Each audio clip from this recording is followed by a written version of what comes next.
Nanyin music of the South. Oh my god, I'm supposed to sing that? I never knew holding sticks could be so challenging. I'm actually excited to see how everything comes together. Okay, stop for a while. You need to be ready. You need to know what is next. How do I feel so far? It's a bit of performance anxiety.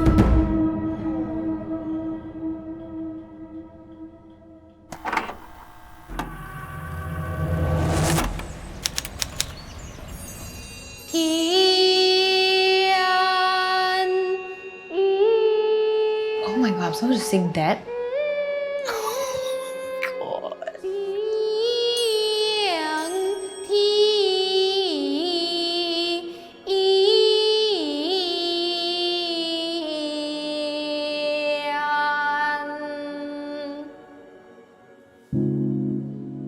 Oh my god, that was you? Yeah, Oh, that was so nice though. thank you. What language were you singing in? Minnan. How about I show you how this line is sang? And then I have to sing like you.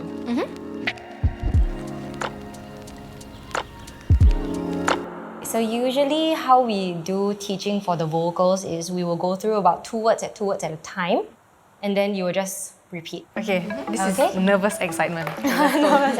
I'm Amrit, and this is Nadya, who has been learning Nanyin from Mingyi for the past 4 years. Nanyin, which dates back to as far as 2,000 years ago, originated from the Fujian province of China. Today, I'm going to learn what Nanyin meant to early Chinese settlers. And I'll be putting up a Nanyin performance in 5 hours' time. You want to give it a go? Just the first word? Okay.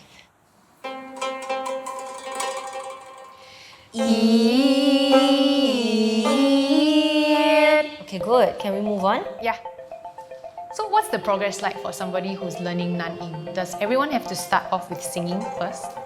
Traditionally, everyone should start with singing because through singing, right, you will be able to get the nuances and you will learn how to read the score as well. And one Nanyin piece can go up to 40 minutes. 40 minutes? 40 minutes. I think my mouth would die. Yeah, exactly, right? So that's why Mr. Ting, our late chairman, wrote a lot of new Nanyin pieces so that it's shorter. Way shorter. Yeah, it will capture more people's attention.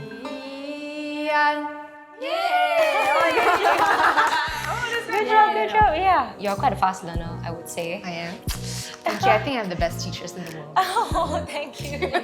Yeah. How did you get into it? Quite a few years ago, when they're performing, I was off stage and I was like, whoa, this is so nice, like the music is so soothing. And then at that time, Xiangling was recruiting new singers. So I was like, Mama, I really need to come here, I want to learn. At the beginning, they were surprised that someone like me can like want to learn. Initially, I thought I had to be a Chinese to actually learn Nanyin.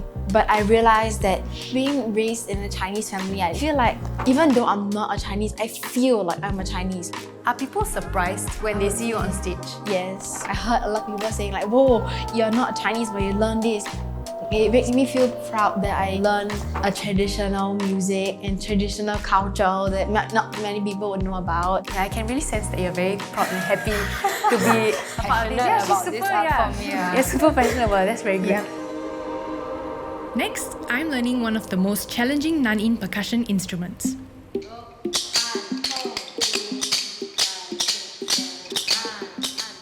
How did this genre of music come to Singapore?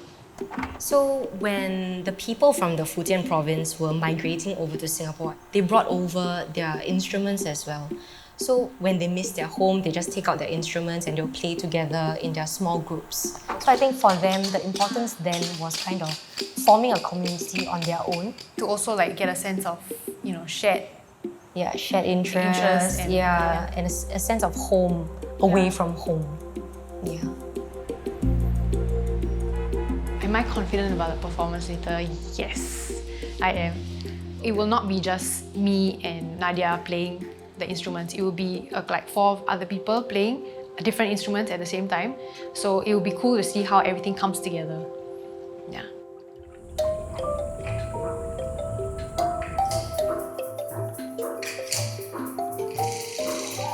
Okay, stop for a while. Stop it again. Okay, stop up. You got mixed up. Remember that when you go into the next sentence, right, you need to be ready. You need to know what's next. Look at the next line already and then anticipate that next move. Okay. Getting a hang of it. Pressure is when everybody's doing it together, right? Exactly, and then you mess up. Yeah. And you mess And then up. everyone has to do it again because of you.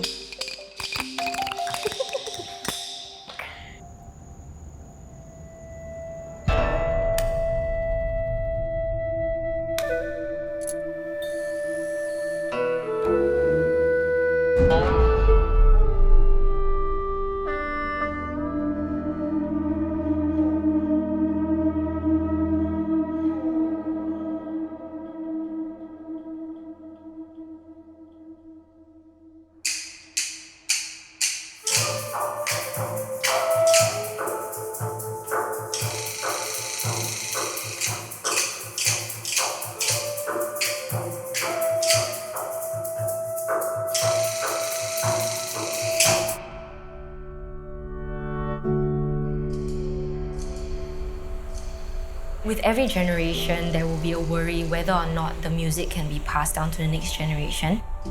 But this music has survived 2,000 years. And I think for something to survive that long, there must be something beautiful about it, something that attracts people to it. There are changes that are made every generation. We respect the traditional part of Nanyin, but we understand also that to stay relevant, to continue going on, we have to make some changes. And I believe that 1,000 years ago, a few hundred years ago, that was the same thing that the practitioners at the time also did. Because I don't believe that what traditional music we're playing now is exactly the same as it was 2,000 years ago. I feel like there is a really strong sense of passion and purpose that they have to continue this culture that came from Fujian. And it's really amazing to see that Nadya is so interested in this traditional form of art that maybe not many people might find interesting, but that doesn't matter, right? All that matters is an interest and the sort of connection that you feel with the music.